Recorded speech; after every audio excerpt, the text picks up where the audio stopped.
Welcome to channel Tasur, channel yang menyebarluaskan sains, teknologi, engineering, art, and math.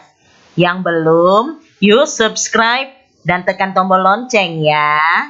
Now, let's get started.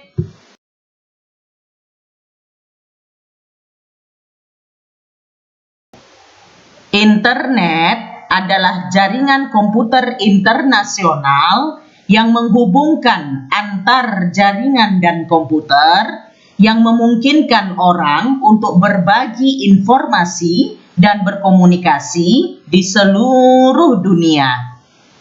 Nah, internet ini termasuk email, web dan www, World Wide Web, serta VoIP, Voice over Internet Protocol. Internet adalah backbone daripada web, infrastruktur teknis yang memungkinkan web. Ini dimulai pada 1960-an sebagai proyek penelitian yang didanai tentara Amerika Serikat, kemudian berkembang menjadi infrastruktur publik pada 1980-an dengan dukungan banyak perguruan tinggi dan perusahaan. Berbagai teknologi yang mendukung internet telah berkembang dari waktu ke waktu, tetapi cara kerjanya tidak banyak berubah. Internet adalah cara untuk menghubungkan semua jaringan dan komputer dan memastikan bahwa apapun yang terjadi, mereka menemukan cara untuk tetap terhubung.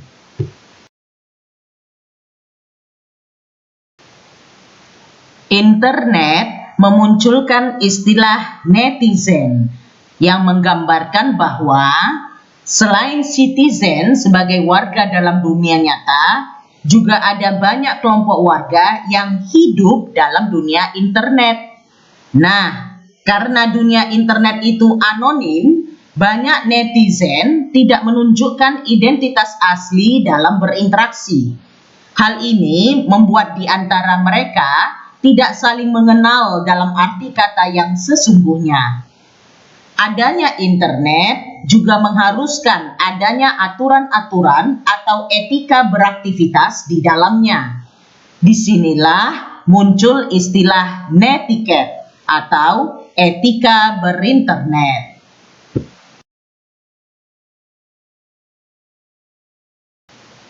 Internet juga meramaikan komunitas kehidupan baru yang bisa disebut sebagai cyberspace atau dunia maya. Istilah dunia maya sering digunakan sebagai sinonim untuk internet dan atau ruang virtual. Dan hal ini terkadang juga terjadi dalam literatur akademis. Tapi, kalau kita mau fokus secara spesifik, maka dunia maya adalah ruang imajiner tanpa lokasi fisik sebagai media informasi dan komunikasi digital. Jadi, dunia maya ini sebenarnya bukan hanya internet, tapi termasuk juga radio, televisi, dan telepon. Sehingga karakteristik dunia maya adalah 1. Beroperasi secara maya atau bisa juga virtual.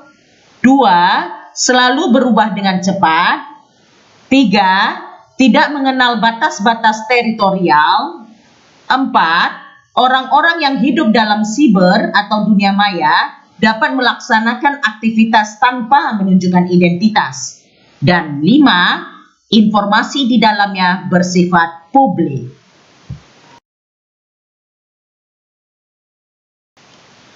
Pengaturan konten internet tidak bisa terlepas dari isu vital ini, free speech. Free speech atau kebebasan bicara secara umum dipahami sebagai kemerdekaan semua bentuk ekspresi, bukan hanya kata yang diucapkan, di semua media dan di semua bidang pengetahuan. Pasal 18 dan 19 Deklarasi Universal Hak Asasi Manusia Perserikatan Bangsa-Bangsa atau PBB tahun 1948 menegaskan nilai dan pentingnya kebebasan berbicara secara internasional. Meskipun demikian, ada pandangan bahwa kebebasan bicara ini tidak mutlak, ada pembatasannya. Selain free speech, pengaturan konten internet juga tidak bisa terlepas dari isu vital censorship. Censorship atau sensor dalam bicara dipahami sebagai pemeriksaan, pengawasan, pembatasan, dan pengaturan semua bentuk ekspresi, bukan hanya kata yang diucapkan, agar tidak bertentangan dengan norma dan peraturan yang berlaku. Etika dan hukum adalah termasuk bentuk penyensoran. Media juga sering melakukan penyensoran diri dengan memutuskan untuk menyampaikan atau tidak menyampaikan informasi. Bisa jadi karena alasan hukum dan bisa jadi karena alasan politik atau ideologis.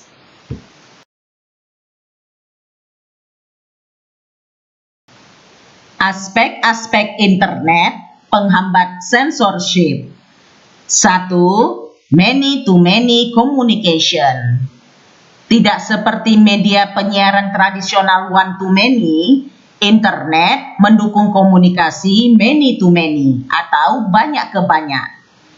Meskipun relatif mudah bagi pemerintah untuk menutup surat kabar atau stasiun radio, tapi sangat sulit bagi pemerintah untuk mencegah suatu ide dipublikasikan di internet, di mana jutaan orang memiliki kemampuan untuk memposting di web. 2. Dynamic network.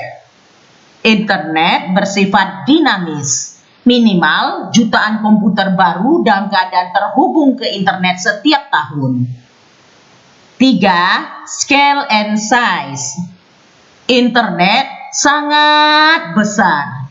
Tidak ada cara bagi tim sensor manusia untuk melacak semua yang diposting di web.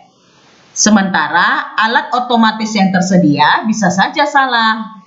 Oleh karena itu, setiap upaya untuk mengontrol akses ke materi yang disimpan di internet tidak dapat 100% efektif.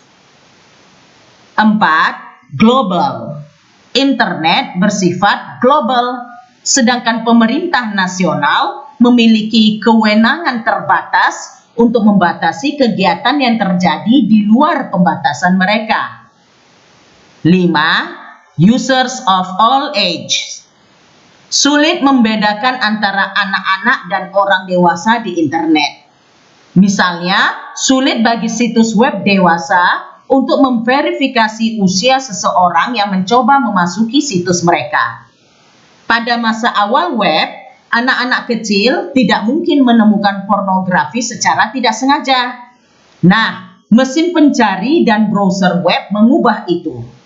Pornografi sekarang hadir di email, juga situs porno muncul dalam daftar yang ditentukan oleh mesin pencari untuk banyak topik yang sebenarnya bahkan bukan porno.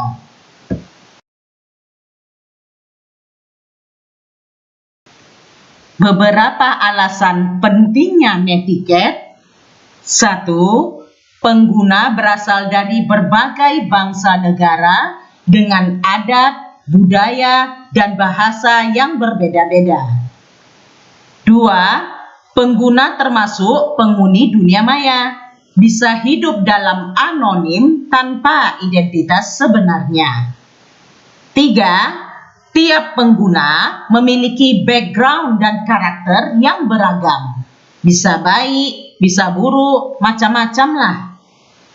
4. Jumlah pengguna cenderung meningkat setiap masa. Ini berarti komunitas pengguna termasuk orang-orang yang baru mengenal lingkungan. Newbie atau pemula ini tidak terbiasa dengan budaya internet, serta tidak tahu tentang transportasi dan protokol. 5. Netiquette jelas bermanfaat. Netiquette membantu pengguna mengembangkan dan memelihara hubungan, baik bisnis maupun pribadi. Netiquette juga membantu menjaga percakapan kelompok tetap konstruktif dan ramah. Kemudian, netiquette membantu Anda memastikan jejak digital Anda tercermin dengan baik pada Anda.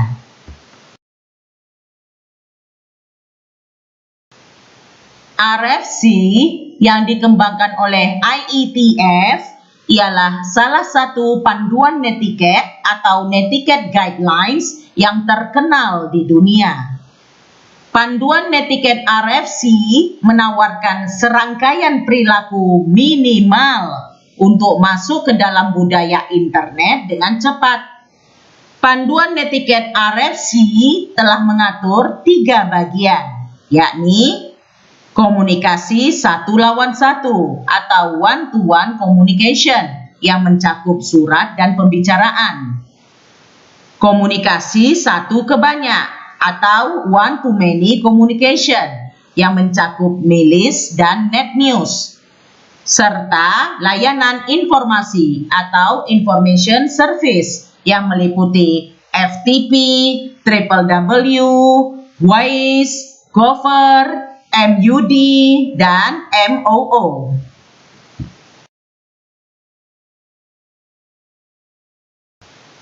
Sebagian aturan netiquette akan dibahas dalam beberapa slide ini ke depan.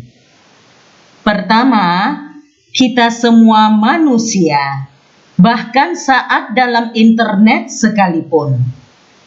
Sebagai pengguna, harus selalu ingat bahwa ini adalah hubungan antar sesama manusia. Jadi, hindari melakukan segala sesuatu hal yang tidak layak.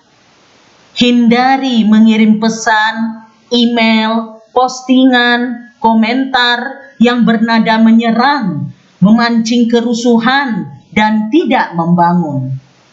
Hindari masuk keluar grup sembarangan. Hindari blokir atasan Anda atau admin grup yang mana Anda bergabung di dalamnya. Dan masih banyak hal-hal tidak patut lainnya yang mesti dihindari. Intinya, internet bukanlah tempat semau gue atau ajang sok-sokan. Selanjutnya, upayakan untuk tidak mengetik isi pesan dengan huruf besar semua.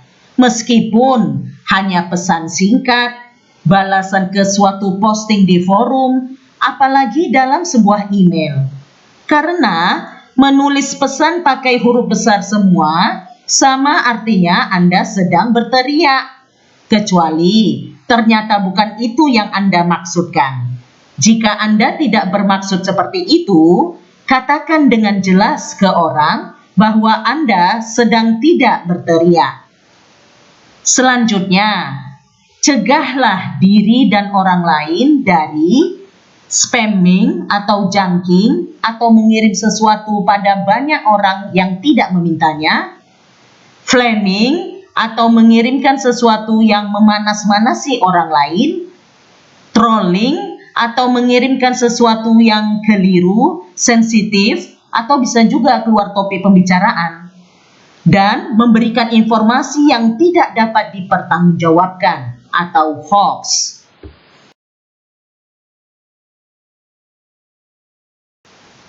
Kedua, ikuti aturan seperti di kehidupan nyata saat online. Hubungan sosial menggunakan internet sesungguhnya sama saja dengan hubungan sosial yang dilakukan secara langsung.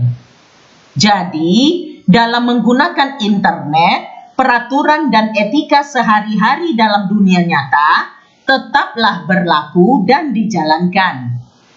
Selanjutnya, perlu diingat juga bahwa pengguna datang dari berbagai penjuru dunia dengan peraturan dan budaya yang berbeda-beda. Dengan demikian, antar pengguna dituntut bersikap saling toleransi. Selanjutnya, ingatkah ketika orang tua berpesan pada anaknya waktu pergi sekolah, hati-hati atau bahkan jangan bicara pada orang asing. Itu di dunia nyata. Apalagi di dunia maya, ada banyak orang asing dengan sifat dan motif segala macam. Jadi, jangan pernah mengumbar data personal seperti alamat pribadi, riwayat hidup pribadi, nomor identitas pribadi, nama ibu kandung, data kredensial, dan sebagainya. Kenapa? Data personal membuat orang jahat akan mudah mendatangi, mengganggu, menyakiti Anda. Orang jahat juga akan mudah menghack transaksi keuangan Anda. Minimal, orang jahat akan mudah mencuri identitas, berpura-pura sebagai Anda.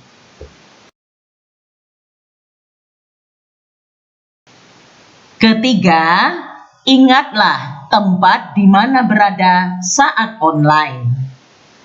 Netiquette bervariasi dari satu tempat ke tempat yang lain.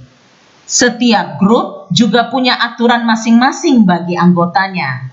Maka, selalu bersikaplah positif, open-minded atau buka pandangan Anda. Silahkan berinteraksi dan berkomunikasi sesuai porsi Anda.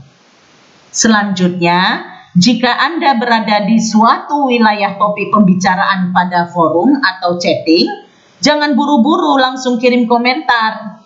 Cobalah menangkap ide dari apa yang sedang terjadi atau sedang dibahas. Setelah Anda merasa yakin dan berpikir bahwa Anda siap untuk menambahkan informasi atau komentar yang berguna, baru kirim posting.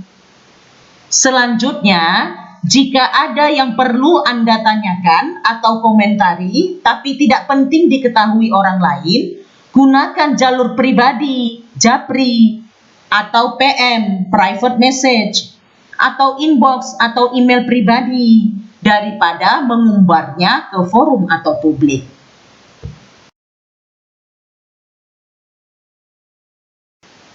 Keempat, hormatilah orang lain saat online. Pengguna wajib saling menghormati satu sama lain dalam menggunakan internet untuk berbagai tujuan. Kirimkanlah postingan ke grup yang sesuai. Jika Anda tidak menemukan grup yang sesuai, tapi Anda merasa postingan itu penting, maka yakinkan bahwa subjek dari postingan sesuai dengan isi postingan, agar orang lain tahu bahwa postingan Anda OOT atau keluar topik pembicaraan. Selanjutnya, hindari bertanya hal-hal tidak perlu di suatu forum atau grup. Misalnya, ada suatu event, sudah diumumkan jadwal pelaksanaannya. Malah ditanyakan lagi, kapan pelaksanaannya? Nah, ini bisa berarti Anda malas membaca dan merupakan sikap tidak menghargai orang yang sudah mengumumkan jadwal pelaksanaan event tersebut. Lalu, jika ada pertanyaan sederhana dalam tanda petik ya, daripada langsung bertanya ke atasan atau ke forum, lebih baik jawabannya di-searching dari sumber yang dapat dipercaya. Kan bisa bertanya ke rekan sejawat secara pribadi atau bisa melalui googling. Kecuali jika postingan Anda merupakan tipe pertanyaan yang memerlukan jawaban dalam bentuk opini atau pendapat umum, maka ini barulah berbeda. Selanjutnya, bacalah frequently asked questions atau pertanyaan yang sering diajukan bila ada kendala dalam menggunakan fasilitas internet. Karena biasanya banyak pertanyaan dapat terjawab melalui bagian frequently asked questions.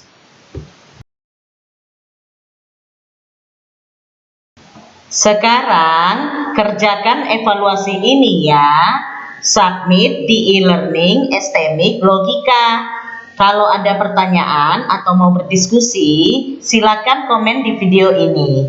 Jangan lupa like dan share video ini. Sebarluaskanlah, karena ilmu itu dibagikan, bukan digenggam. Thank you. Channel Tasur, semua jadi mudah.